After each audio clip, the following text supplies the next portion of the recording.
So today I'm looking at trying to sort out my Mercedes because the startup's a bit rough and I think it's something to do with the idle control valve. So I tried to start it up. It starts up alright, but it drops the revs.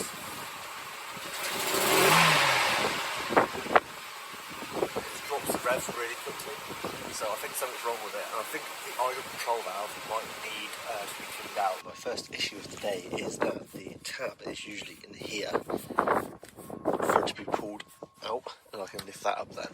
And the tab has fallen in behind right down to here.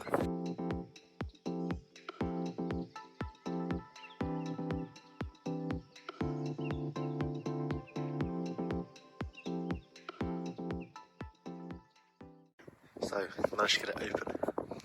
I use this kind of, I don't know what it is. It's like some kind of washing line wire or something. I had to feed it through. I fed it through where the tongue usually comes for this, which is here. It's hanging down. I fed it through the back. There's like a hole. See this hole here? Fed it through and had a bit of a right angle on it. Then pushed it all the way back through. It was a bit of a job, but it did get there.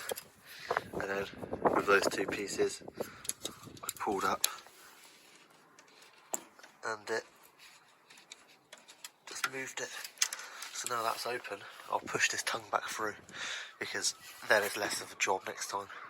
So now we dealt with the palaver of not being able to get the bonnet open, I'm now on to getting to the idle control valve, because when it's idling, it's not idling very steadily, and I think that the idle control valve, the actual valve itself, is stuck, probably like gunked up with loads of crap, because it's probably not been cleaned for 150,000 miles. So I'm going to take off the airbox and then get to it underneath, so we're going to do that right now. Right, so I've taken off the two bolts here and there, both 10mm, taken out the electrical here, goes into there, and I'm just taking this hose out as well.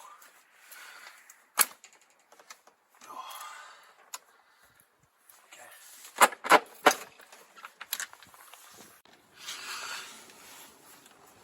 Surprisingly, giving it a push with the screwdriver on the edge of the hose has taken it off, so it should be fairly free to move.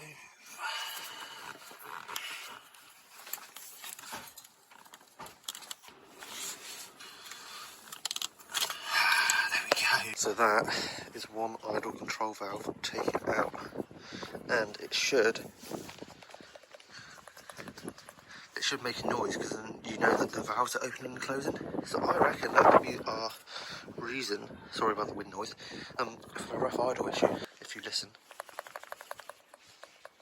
Oh, it is opening and closing now.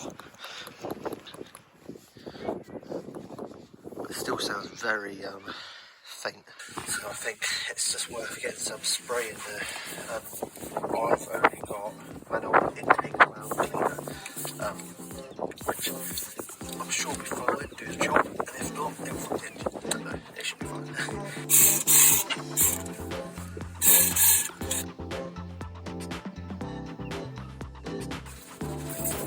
Give it a shake.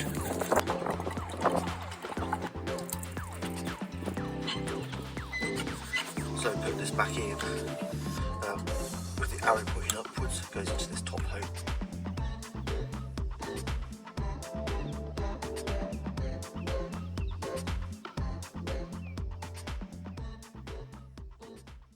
So I got that idle control valve back in, minus this black rubber piece, because I couldn't seem to get the hoses on with this black piece on. I'll put that back on at some point, but I'm not going to do it right now because I want to make sure this actually is going to work. Let me plug this back in.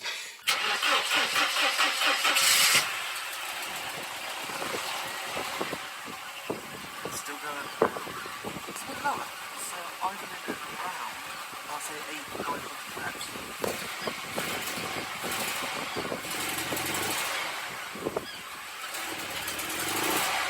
When you push that accelerator like now,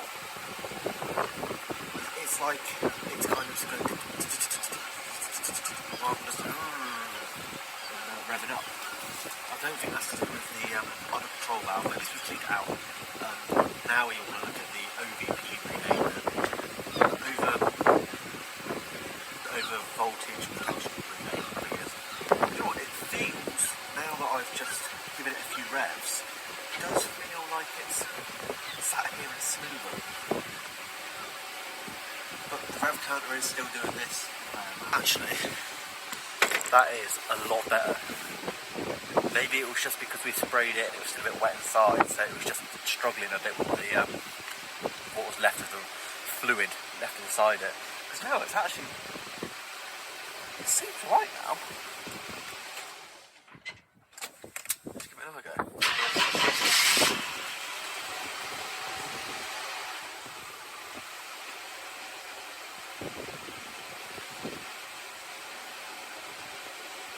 Smoother. It feels smoother. But on startup it still went up to about 1,500 revs and dropped down quite quickly again. So over voltage protection is what I'm going to look at next.